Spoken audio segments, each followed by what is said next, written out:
Et aujourd'hui, peut-être ta vie, c'est comme ça, tu as pas Dieu dans ta vie et j'aimerais vraiment m'adresser à toi. Dieu t'appelle à le rencontrer et Dieu veut vraiment qu'il y ait quelque chose qui se passe dans ton cœur, dans ta vie, pour que ta vie prenne un sens réel dans tout ce que tu peux rencontrer aujourd'hui. Quelqu'un qui est sans Dieu, c'est quelqu'un, eh bien, en fait, qui est pollué, par les éléments du monde, par tout ce qui se passe autour de lui. Il a aucune bonne compréhension et il croit qu'il a raison. C'est ça qui est le pire et en fait, eh bien, il est abîmé de l'intérieur. On appartient tous à un plan particulier, que Dieu a pour chaque homme et chaque femme sur cette planète dès qu'il naît, en fait. Et quand on ne connaît pas Dieu, eh bien, on fait ce qu'on a envie et on se monte des plans tout seul et en fait, on n'est pas du tout là où on devrait être à l'origine et on se fait du mal. Eh bien, bonjour à tous et à toutes, content de vous retrouver. En cette fin de semaine, on croit que la semaine a été bonne par la grâce de Dieu et que même si tu as eu des combats, bah, Dieu t'a donné la victoire dans ce que tu as rencontré. Gloire à Dieu. Psaume 53, versets 1 à 3, et je vais la prendre en version œcuménique. Les fous se disent: il n'y a pas de Dieu. Corrompus, ils se sont pervertis dans des horreurs. Aucun n'agit bien. Des cieux, Dieu s'est penché vers les hommes pour voir s'il en est un d'intelligent qui cherche Dieu. Tous fourvoyés, ils sont unis dans le vice. Aucun n'agit bien, pas même un seul. Amen. En fait, le psalmiste va dire, eh bien, celui qui est intelligent, c'est celui qui cherche Dieu. Le fou, c'est celui qui le rejette et qui dit qu'il n'existe pas. Un homme intelligent, d'après Larousse, et je vais lire la définition, c'est la qualité de quelqu'un qui manifeste dans un domaine donné un souci de comprendre, de réfléchir, de connaître, et qui adapte facilement son comportement à ses finalités. Je dirais Amen. Parce que c'est biblique. En fait, le psalmiste est en train de dire, l'homme intelligent, il cherche Dieu. C'est-à-dire, il a un souci de comprendre d'où il vient, où il va, à quoi il sert, pourquoi il est là, qui est Dieu, qui il est dans ce monde-là et c'est quoi le plan dans tout ça. Et en fait, eh bien, le résultat de l'homme qui, lui, marche sans Dieu et qui ne cherche pas Dieu, eh bien, en fait, c'est comme un bateau qui est à la dérive. Un bateau à la dérive qui a pas de gouvernail, bah, c'est un bateau qui va sur les flots, qui peut très bien se massacrer sur des récifs, qui peut naviguer et qui sait pas où il va et qu'on peut même pas retrouver parce qu'en fait, il se perd. Et aujourd'hui, peut-être ta vie, c'est comme ça, tu as pas Dieu dans ta vie et j'aimerais vraiment m'adresser à toi. Dieu t'appelle à le rencontrer et Dieu veut vraiment qu'il y ait quelque chose qui se passe dans ton cœur, dans ta vie, pour que ta vie prenne un sens réel dans tout ce que tu peux rencontrer aujourd'hui. En fait, dans dans la définition de l'homme sans Dieu, il y a ce mot corrompu. Corrompu, c'est quoi?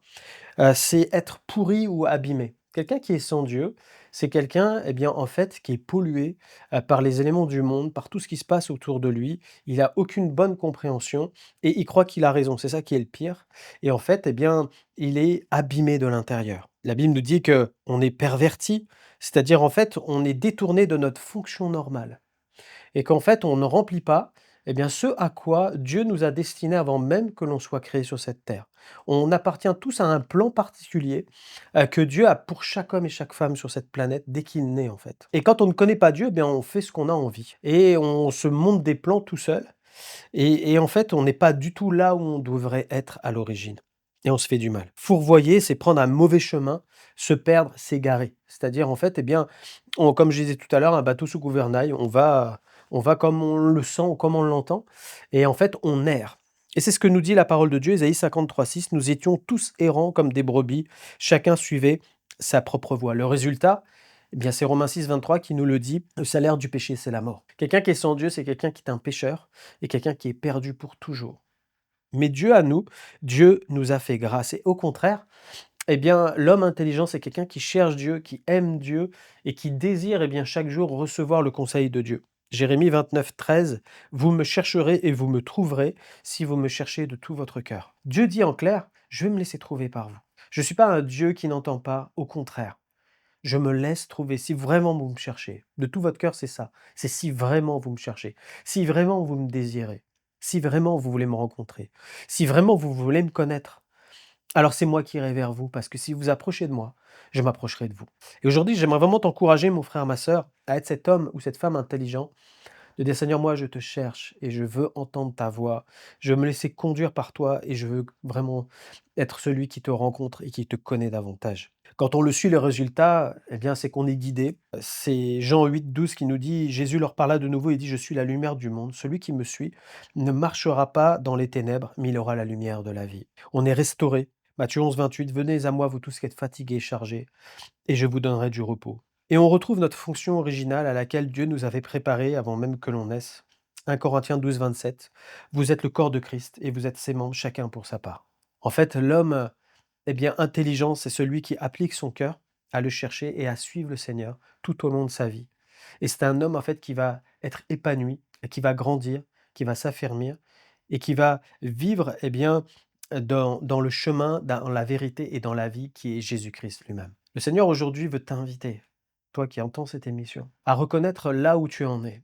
Et si tu ne connais pas Dieu, alors Dieu t'appelle aujourd'hui parce qu'il veut sauver ta vie, il veut changer ta destinée et il veut t'amener dans ses plans qui sont parfaits. Dieu seul est capable de venir dans ta situation pour renouveler toute chose. Et si tu le veux, si tu le désires, mais il y a juste à prier, comme aujourd'hui, à t'approcher de Dieu, à dire: Seigneur, fais-moi connaître qui tu es.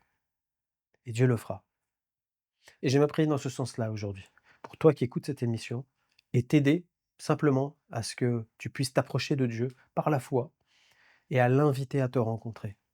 Et tu verras, si Dieu ne répond pas à ton appel. Que Dieu te bénisse. Je vais prier. Seigneur, merci pour ta parole. Merci Seigneur parce que oui, Seigneur, nous avons eu, Seigneur mon Dieu, comme dit ta parole, eh bien, cette intelligence de dire, nous nous remettons en question et nous voyons bien que nous sommes pécheurs et perdus et que nous avons besoin de ton secours. Et je te loue parce que Seigneur, quand on a crié à toi, tu es venu au-devant de nous, tu t'es fait connaître à nos cœurs et tu nous as sauvés, Seigneur. Merci pour nos vies qui ont été changées, pour nos vies qui ont été transformées. Père, je prie pour tous ceux qui écoutent cette émission et qui ne te connaissent pas. Seigneur, je prie pour tous ceux qui sont en train de prier maintenant et qui te demandent, Seigneur mon Dieu, de te faire connaître à leur cœur. Je prie, Père, pour qu'ils aient une rencontre avec Jésus-Christ. Merci Seigneur de te révéler à leur cœur. Gloire à toi pour ce que tu vas faire dans leur vie. Merci mon Dieu. Amen. Que Dieu vous bénisse. On se retrouve la prochaine fois.